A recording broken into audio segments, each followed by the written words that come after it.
Norland Coboconk Watch Dog just came down here to the boat ramp to see how things are, and wow, got a little bit of junk lying around here.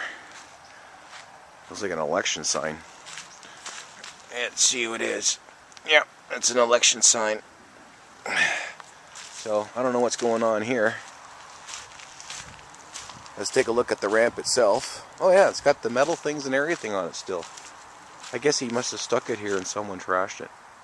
And all these cups and stuff, muffins and... Anyhow, I gotta stop saying that. Okay, so let's go over to the ramp and see how the ramp's doing. Just saw a guy pull his boat out of the water here, so just want to take a look how it's doing, since the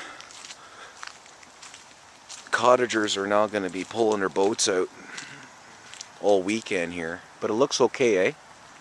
It looks okay. A lot better than what it was.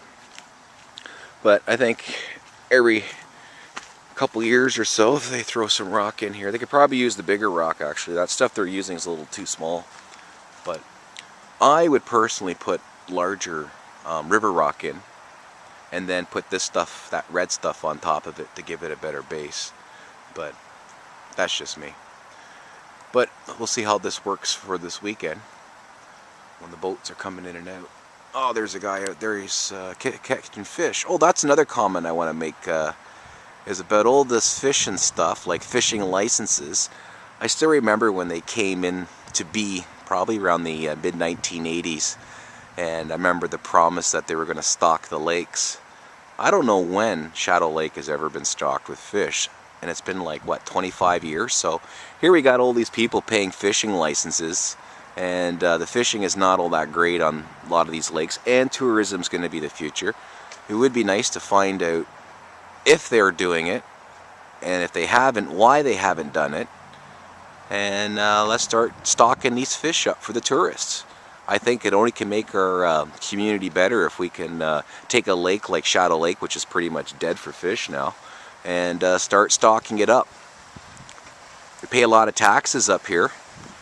We don't get anything for it. How about throwing in a few million minnows every year in this lake, and then have an M&R project or something where they can study the effects on the lake, since they got so much leaking septics and bribe jobs happening right now.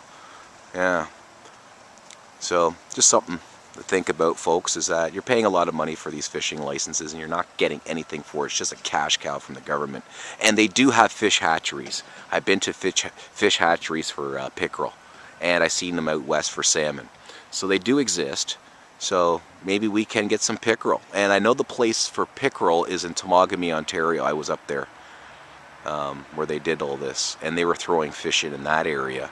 But I don't know about stocking this area. And you know, since we are paying big taxes here, let's get some fish thrown in here. Plus we're paying for the fishing license on top of it. So it's one thing on top of another, and we're not getting the excellent fishing that we deserve. Yes, the taxpayer, what we deserve. It's time for us to be being selfish now, since all these people in government run away with their money, lying to us. Let's clean up the lakes, says City Council. Let's clean up all the leaking septic systems in the Kawartha lakes and put in the septic rehabilitation program. It's going to cost us millions for the taxpayer, but it will clean up our lakes. Yeah, meanwhile, City Council's doing bribe jobs with the health unit and putting illegal septic systems right now and using hired thugs to shut up the cottagers. And the dirtbag OPPs are using SWAT teams on people and using children's toys to convict people. And they got to take them to Belleville. Why the hell are you kidnapping people from Norland and taking them to Belleville? Like, that's a big bloody flag right there. Like, talk about New World Order police state. Yeah. So I just want to see some of our tax money be used on taxpayers instead of all this corrupt stuff that we got going on here, folks. Yeah. But what a beautiful day, though. Happy Thanksgiving, Norland Coboconk. More videos to come. It's good for you cottagers on those rainy days. You can watch my Norland Coboconk videos. And I want to get some input from people, too. If you don't agree with me, I want to hear about it. And I want to know why you don't agree. But if you do agree, that's good too. You can give me a thumbs up on the videos. That's all you got to do. Give me a thumbs up and that's it. and share them with your friends. But that's what my whole argument is I'm trying to get the people of the community to have more say in their destiny instead of putting the destiny in the few of the corrupt, like Emmett Yo, a drunk, a crook, preys on innocent families, works with CKR Global. And there he is, re-elected and not saying a thing. And he doesn't like being on YouTube. Well, too bad, Mr. Yo, you're a public figure, you're going on YouTube. You think you're going to have an easy 4 years as a representative for Ward 2 and have an easy go? I don't think so. I'm watching you every step of the way. You gotten away with too much crap in this town, Mr. Yo.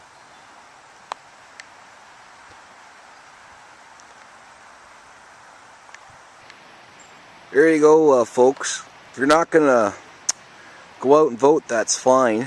But if you do vote, you might not want to vote for this guy, Jamie Schmale.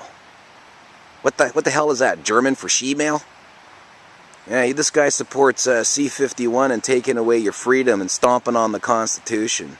And I'm a conservative, and I'm not voting for this. No way. So maybe on this election, do not vote for Jamie Schmale. And say no to C-51 and protect the Canadian Constitution. Because once our freedom's gone, we're going to have to fight to get it back. So do not vote for this. Anybody but this. Thank you.